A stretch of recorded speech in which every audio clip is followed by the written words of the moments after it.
Magandang araw, sambayan ng Pilipino. Magandang araw, mga kababayan. Kasama niyo po ngayon si Ka Eric sa isa na namang episode ng ating Balita at Talakayan. Mga kababayan, pag-usapan nga natin ito ang pakulo ni Milvin Matibag at ng NBI tungkol sa pagbubuo ng teorya sa kanilang nangyari na so-called entrapment operations laban sa di umano, allegedly, itong grupo ni Lito de Guzman na itinuturo na manager, handler ng mga escort services. So, to make it straight, ang escort services po ay bahagi ng industriya ng high-end prostitution. Ito ay ayon sa naunang mga balita na lumabas na itong grupo ni Lito de Guzman na na-entrap, allegedly nila Matibag o nahuli dyan sa may 5-star hotel sa Maynila o sa Metro Manila ay mga high-end escort services provider sa mga politiko, mga businessmen at pati na sa mga matataas na opisyal ng police at military. At nang lumabas na ang balita, a day after, itong si Matibag po ay nagpalabas din ng teorya na may kliyente na target itong grupo ng handler, operator ng escort services na si Lito de Guzman na i-set up nila. Si Ralph Recto. Ang una, hindi pa po napangalanan, mga kababayan. Ang naturang mataas na opisyal ng gobyerno. And then later sa isang artikulo na inilabas sa politico.com o isang online na political news platform, lumabas yung pangalan ni Ralph Recto na siya ay kliyente di umano o suki nitong Jimmy or Lito de Guzman at ng kanyang escort services na negosyo sa Rockwell, ang pagdadala ng mga babae doon sa may unit daw allegedly ni Ralph Recto. At kahit na siya ay executive secretary na, lumalabas pa rin po ang mga naturang transactions. Ngayon ay ipinalabas ng teorya ni Milvin Matibag na may nag-hire kay Lito de Guzman muli upang iset up si Ralph Recto at iba pang mga opisyal ng gobyerno ni Marcos Jr. At ito ay para ma-video o gumawa ng complaint na hinahire sila kahit mga minor de edad yung ibang kababaihan. Tina-traffic. At ang itinuro na pasimuno sa naturang set-up operations targeting Ralph Recto or the Executive Secretary ni Marcos Jr. ay sila former Congressman Jing Paras at itong si Congressman Leandro Libeste. Wow! Of all the people na dapat pangalanan, itinuro sa kanila dahil sila ang isa sa mga natitira o ilan sa mga natitira na mga political opposition figures na patuloy na nagsasalita, naninindigan at bumabatikos sa katiwalian at korupsyon at kaabusuhan na nagaganap sa ilalim ng administrasyong Marcos at Romualdez. So, inuulit-ulit po ito ni Ginoong Milvin Matibag ang pag-uugnay kay Jing Paras at kay Congressman Leandro Libeste. Si dating Congressman Jing Paras po ay pangulo namin, pinuno namin sa kampila ng mga mamamayan. The kampila ng mga mamamayan is a broad coalition of different organizations and alliances na naninindigan para itakwil at labanan ang korupsyon at pandarambong sa ilalim ng gobyerno ni Marcos. And we're calling for Marcos resignation.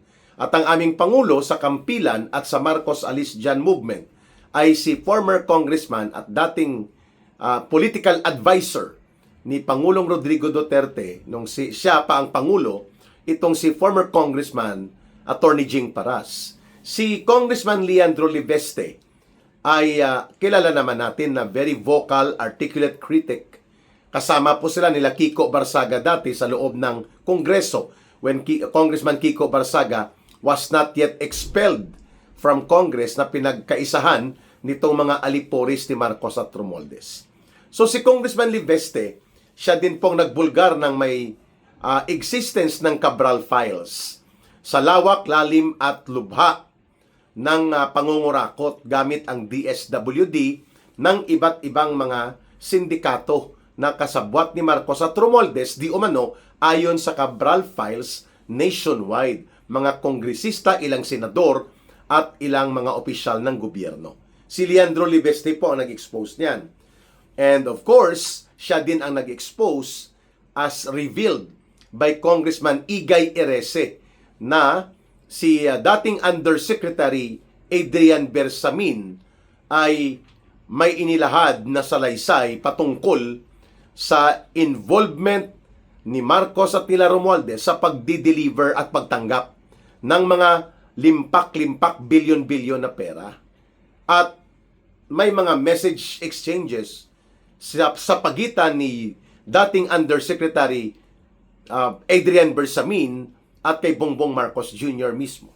So ang lahat ng ito po ay nasasangkot ang pangalang Leandro Liveste at Jing Paras dito sa mga pagkilos ng tinatawag nating Democratic Opposition Movement sa Pilipinas na malakas ang paninindigan at patuloy na nagsasalita at bumabatikos laban sa mga katiwalian at korupsyon sa ilalim po ng administrasyong nagaganap ni Marcos Jr. at nila Martin Romualdez. Now, bakit lumutang itong teorya na iginigiit ni Matibag na siya ay mayroong ini-entertain na teorya na isi-set up di umano nila Congressman Liveste at former Congressman Jing Paras si Executive Secretary Ralph Recto to frame up ang si Executive Secretary Recto upang idugtong sa mga kabulastugan na ginagawa niya laban kay or sa pagkakaroon niya ng poder mula kay Marcos Jr. Pero ang tanong, kung totoo ang teorya na ito, unang tanong, bakit hindi ikinulong?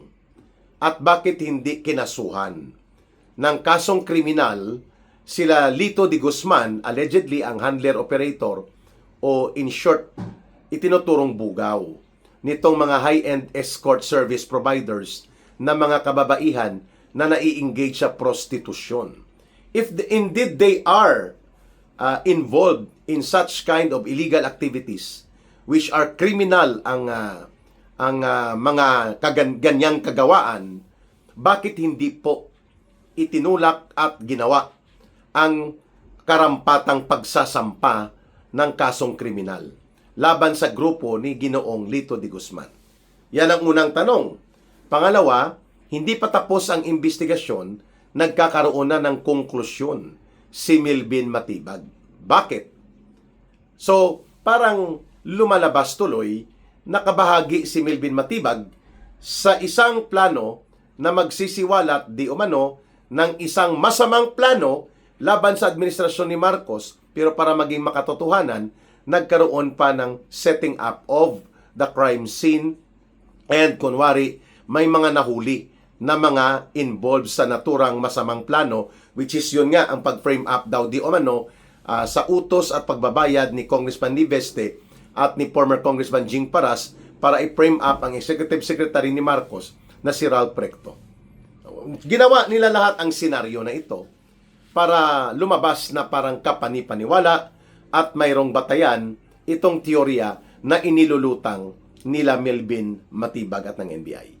Third point, napakadelikado ng pattern na ito na kung hindi ka makukuha, kung ikaw ay nasa political opposition side, kung hindi ka makukuha sa tinatawag na case build-up at sasampahan ka ng mga kaso kriminal, kagaya ng plunder, human trafficking, qualified human trafficking, or among other things that will render you in jail or landing you in jail, ay kukuhanin ka sa mga set-up, frame-up type na mga gawain, kagaya ngayon ng lumulutang na parang ipinipilit ni Ginoong Melvin Matibag ang pagkakasangkot nitong dalawang prominent political opposition figure na natitira na hindi pa nakukulong o hindi pa napaparalisa sa mga gawa-gawang kaso kagaya ng ginawa nila Boying Rimulya, nila Matibag.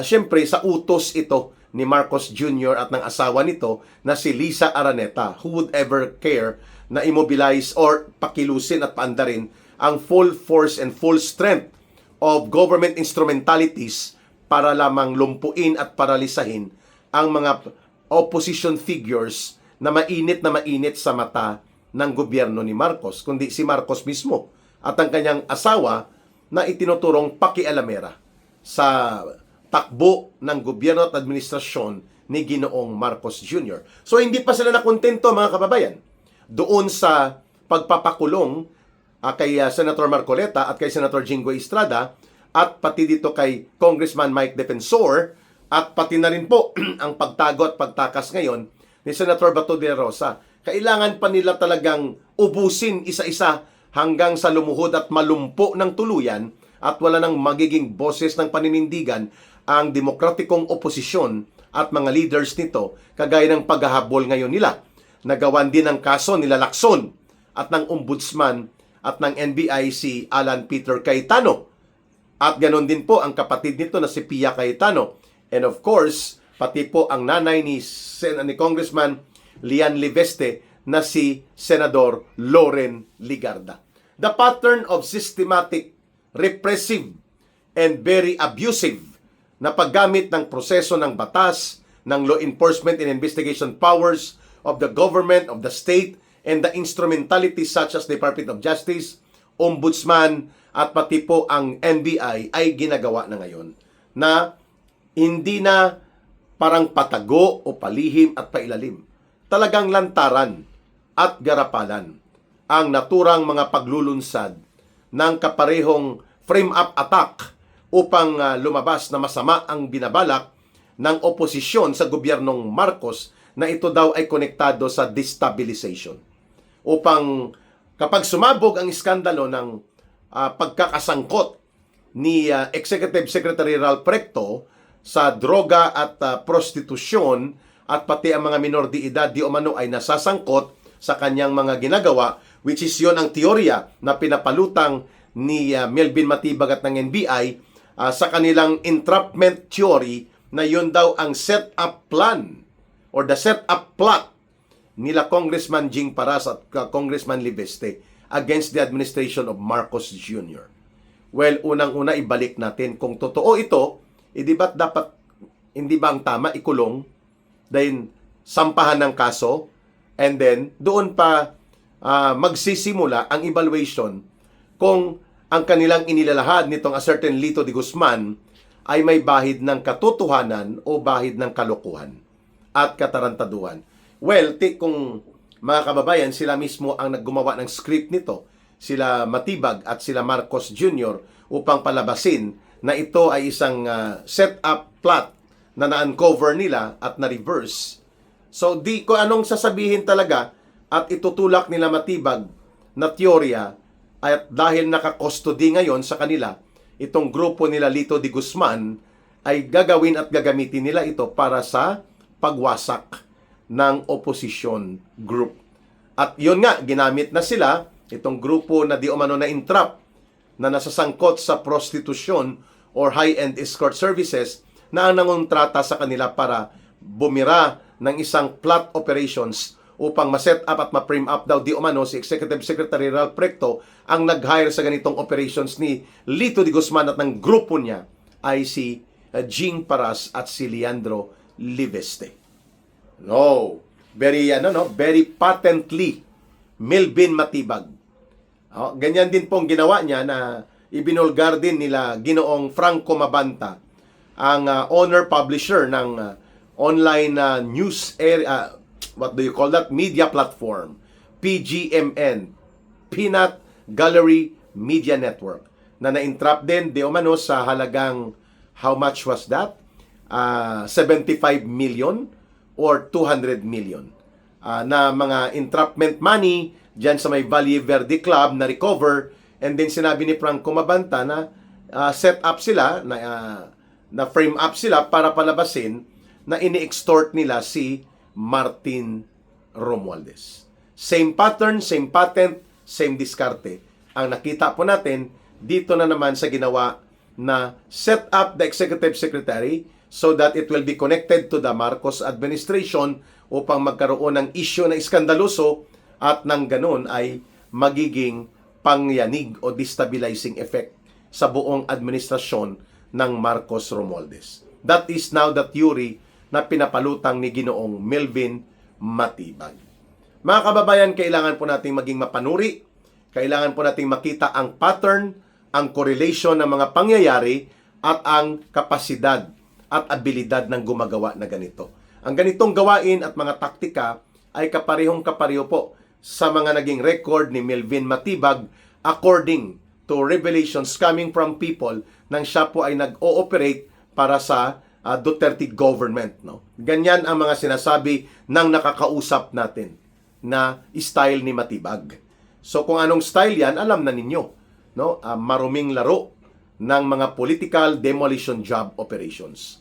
And that is how Matibag is able to reduce yung status ng NBI na naging political mercenary for hire or political mercenary and operator para sa Marcos government administration rather than a professional law enforcement agency.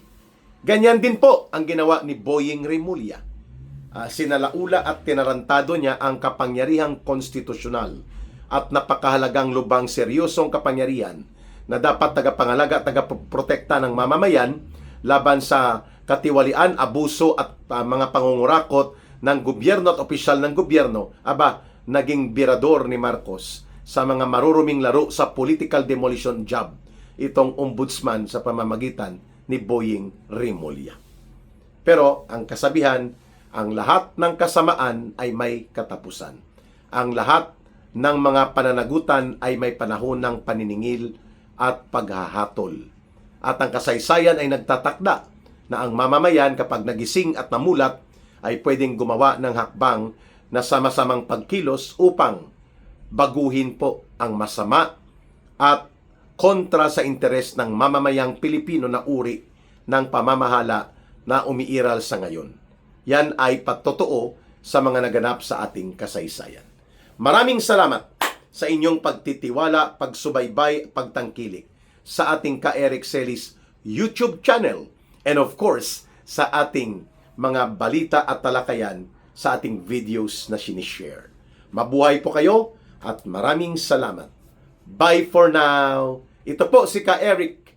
Maraming salamat at muli happy day to everyone kahit may problema tayong kinakaharap.